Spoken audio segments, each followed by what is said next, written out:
Olá, meninos! Galerinha do sétimo ano, boa tarde.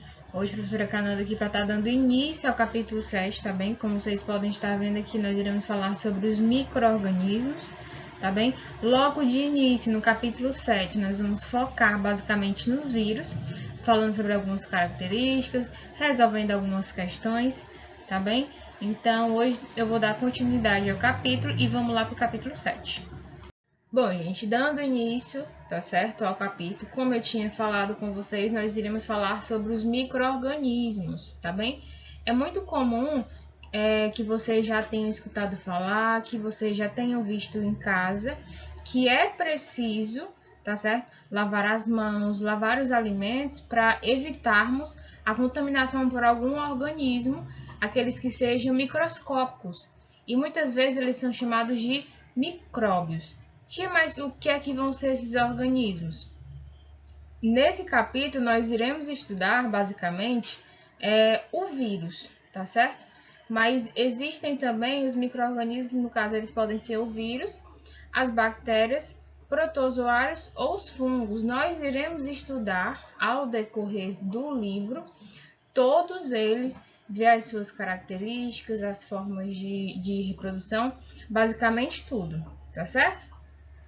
Vai existir na natureza uma estrutura que ela está no limite entre ser um ser vivo e em ser uma matéria bruta. Só que é mais provável ela se comportar como um ser vivo quando está no interior de células vivas. Eu posso dar o exemplo de uma célula humana ou de uma bactéria. Mas, professora, o que é que vão ser esses micro-organismos? No caso, são os vírus. Eles são chamados de seres acelulares. Como eu comentei com vocês, eles estão nesse meio termo de ser um ser vivo e de ser a matéria bruta. Professora, por que eles vão ser seres acelulares? Eles são seres acelulares porque eles não são formados de células e eles vão possuir uma capacidade. Professora, qual vai ser essa capacidade? Eles têm a capacidade de se cristalizar fora da célula. Mas o que é que isso quer dizer?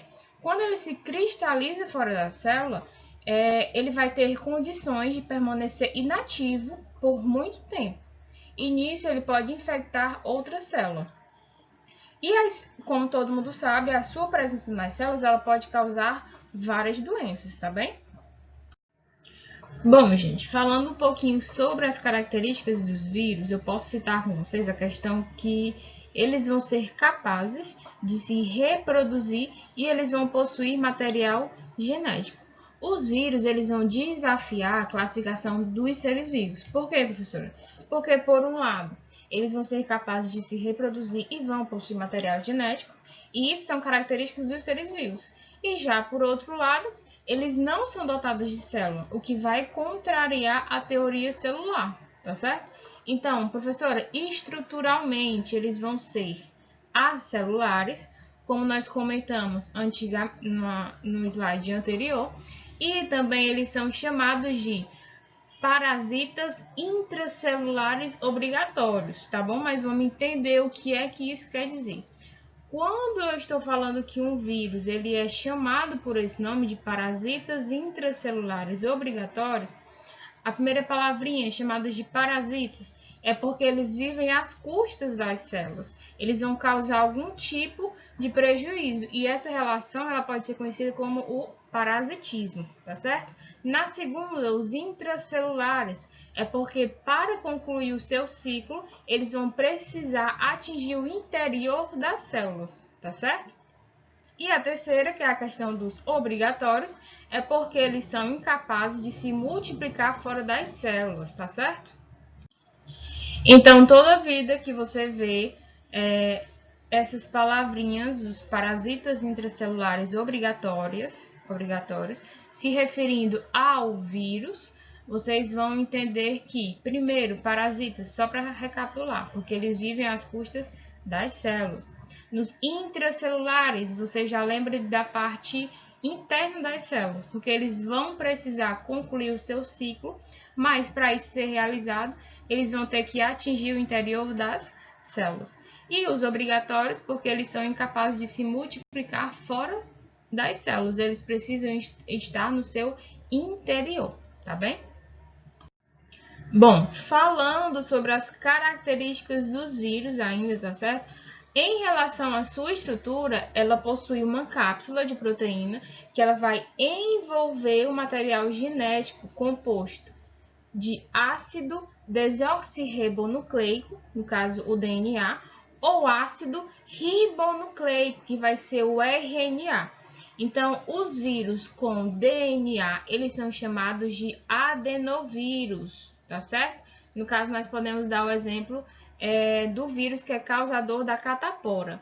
E já os vírus com RNA, que vocês podem estar vendo aqui, nós podemos chamá-los de retrovírus. No caso, podemos dar o exemplo do HIV, que é o causador da AIDS, tá certo?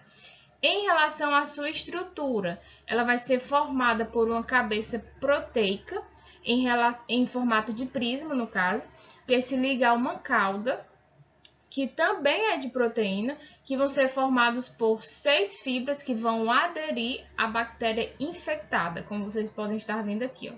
Tem a cabeça em formato de prisma, tem a cauda e tem as fibras da cauda que vão aderir à bactéria que vai ser infectada. Professora, falando um pouquinho sobre a reprodução dos vírus. Para nós falarmos sobre a reprodução dos vírus, nós iremos pegar como um exemplo o bacteriófago. Nós iremos entender o seu ciclo de reprodução, tá certo? Vamos lá. Bom, vamos lá entender como é que ocorre esse ciclo, tá certo?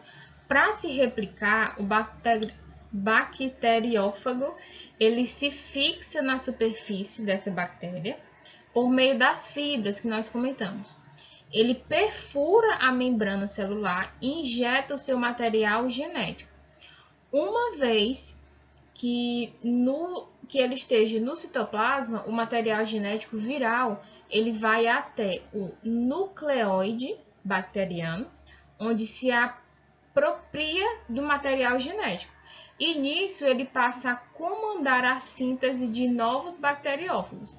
Então, como vocês podem estar vendo aqui na imagem, ele vai injetar o material genético, o DNA, vai começar uma multiplicação viral e vai ocorrer a liberação de novos bacteriófagos, tá certo? Professora, em relação às viroses, tá certo? Nós sabemos que os vírus eles são capazes de causar doenças, tanto em plantas como em animais, como nós seres humanos, que nós participamos do reino plantar, no caso, né? Então, essas viroses, elas são doenças causadas por vírus e elas vão apresentar alguns conceitos que são úteis para você entender essas doenças, tá certo? Deixa eu passar aqui. O primeiro é o chamado agente etiológico, patogênico ou patógeno, que no caso vai ser o micro-organismo que ao infectar o indivíduo, ele desencadeia a doença, tá certo? Professora, em relação ao hospedeiro, no caso vai ser o organismo que ele abriga os agentes infecciosos. E em relação ao vetor, vai ser aquele que transmite o agente infectante de um hospedeiro para o outro, tá certo?